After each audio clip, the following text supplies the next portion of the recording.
Hello friends, मैं Vishwanath Gaur फिनोकोड YouTube channel पर आप सभी लोगों का हार्दिक स्वागत करता हूं। और आज मैं आपको थोड़े से एक छोटे से कंसेप्ट्स के ऊपर कुछ आपसे बात करना चाहूँगा, जिसके विषय में कमेंट बॉक्स में हमें बहुत से क्वेश्चंस मिल रहे हैं, स्पेशली रजिस्ट्रेशंस के लिए कि सर मेरे को कितनी जो टर्नओवर्स हो जाए तो मेरे को रजिस्ट्रेशन कराना होगा।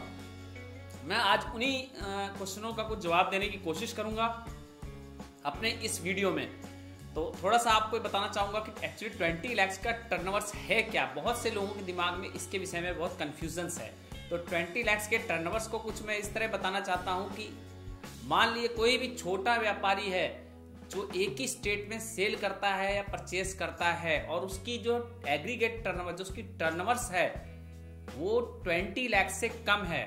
अब मैं आपको इसके साथ एक चीज और बताना चाहूंगा कि जो छोटा व्यापारी है, अगर उसकी उसी स्टेट में चाहे 4 ब्रांचें हों, चाहे वो 4 तरह के प्रोडक्ट का बिजनेस करता है, लेकिन यदि उसकी चारों बिजनेसों की टोटल एग्रीगेट टर्नओवर्स 20 लाख से कम है, तो फिर यहाँ पे उस बिजनेसमैन को अपना जीएसटी में रजिस्ट्रेशन करवाना जरूरी नहीं है। और इसके साथ साथ यदि वो किसी को सेल करता है तो फिर यहाँ पे उसे इनवाइस भी देना जरूरी नहीं है। तो ये दो चीजें बहुत इंपॉर्टेंट हैं। लेकिन यदि वही बिजनेसमैन कोई दूसरा अपना ब्रांच या कोई दूसरा बिजनेस कोई दूसरे स्टेट में ओपन करता है, तो फिर वहां दूसरे स्टेट के लिए उसे एक अलग से जीएसटीएन नंबर लेना पड़ेगा, यानी वहां पे उसे अपना एक अलग रजिस्ट्रेशन सर्टिफिकेट प्राप्त करना पड़ेगा। तो यहाँ पे ये नहीं कह सकते कि दूसरे स्टेट में जो उसने अपनी ब्रांच खोली है या अपना दूसरा बिजनेस खोला है तो उसकी टर्नओवर्स इतनी होनी चाहिए, ये इंपॉर्टेंट नहीं है। यदि उसने अपने बिजनेस का कोई भी ब्रांच दूसरे स्टेट में खोला है तो वहां के लिए उसे अलग से एक जीएसटीएन नंबर लेना ही होगा। लेकिन यदि वो एक ही स्टेट में बिजनेस कर रहा है और उसकी टर्नओवर 20 लाख से कम है, तो फिर इस कंडीशन में जो है उसे यहाँ पे जीएसटी रजिस्ट्रेशन लेने की आवश्यकता नहीं है।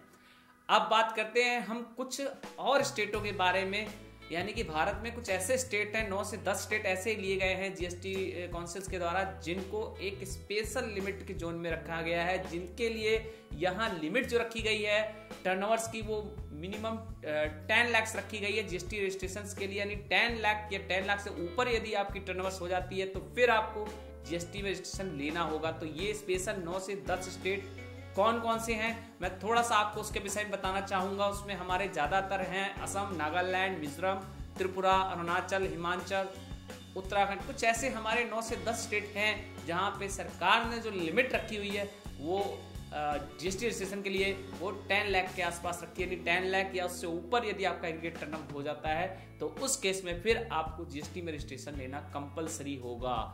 और एक चीज मैं आपको और यहाँ बताना चाहता हूँ कि यदि कोई व्यापारी अपने स्टेट में माल खरीदता है या बेचता है और उसका टर्नओवर यदि 20 लाख से कम है तो यहाँ पे उसको जीएसटी के रजिस्ट्रेशन की जरूरत नहीं है। लेकिन यदि उसी व्यापारी को, जो कि जिसने रजिस्ट्रेशन नहीं कराया, यदि वो दूसरे स्टेट से माल खरीदने जाता है तो वो माल परचेजिंग जरूर कर सकता है, लेकिन अपने स्टेट से जब यदि वो दूसरे स्टेट में माल बेचेगा तो फिर उसे उस दूसरे स्टेट में माल बेचने के लिए जीएसटी में रजिस्ट्रेशन करवाना कंपलसरी होगा।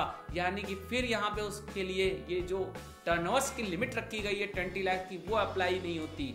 यानी कि यदि कोई भी अनरजिस्टर्ड पर्सन यदि दूसरे स्टेट में माल बेचता है तो फिर फर्स्ट सप्लाई से ही वो जीएसटी के रजिस्ट्रेशन के लिए उसके लिए जीएसटी का रजिस्ट्रेशन कंपलसरी होगा। तो यहाँ पे मैंने कुछ 20 लाख के टर्नओवर्स की लिमिट समझाने की आपको कोशिश की है। और 20 लाख की लिमिट्स एक हमारे ई कॉमर्स ऑपरेटर वालों के लिए भी अप्लाई नहीं होती है। जो ई कॉमर्स ऑपरेटर्स हैं उन फर्स्ट सप्लाई से ही जीएसटी रजिस्ट्रेशन के लिए दायरे में आ जाते हैं, तो उनके ऊपर भी जो 20 लाख टर्नओवर्स की जो भी लिमिट रखी गई है वो उनके लिए नहीं है। इसके साथ साथ जो नॉन रेजिडेंट्स हैं, नॉन रेजिडेंट्स टैक्स पेयर जो हैं, उनके लिए भी लिमिट अप्लाई नहीं होती है 20 लाख की। और कुछ हमारे ऐसे हैं जो रिवर्स चार्ज मैकेनिज्म में आते हैं, जो बिजनेस एसएससी, तो उनके लिए भी ये जो है हमारी जो टर्नओवर्स लिमिट है अप्लाई नहीं होती है। तो ऐसे कुछ हमारे 5, 6, 7 लोग ऐसे हैं जिन्हें गवर्नमेंट डिसाइड किया हुआ है कि इनके लिए जो है टर्नओवर्स 20 लाख की लिमिट नहीं है। तो अब आपको ये जरूर समझ में आ गया होगा कि एक्चुअली 20 लाख की टर्नओवर लिमिट है क्या और किन किन लोगों को इस टर्नओवर लिमिट्स का ध्यान रखना है और उसके अंतर्गत रजिस्ट्रेशन करवाना है। तो अगर आपको मेरा वीडियो ये अच्छा लगा तो आप इस चैनल को सब्सक्राइब कीजिए, अपने फ्रेंड्स रिलेटिव को व्हाट्सएप, ट्विटर, फेसबुक पे लगातार फॉरवर्ड करते रहिए, हमारे आगे आने वाले वीडियो को भी देखते रहिए, सब्सक्राइब करते रहिए और अपने जीवन में मुस्कुराते रहिए। So thank you, have a nice day.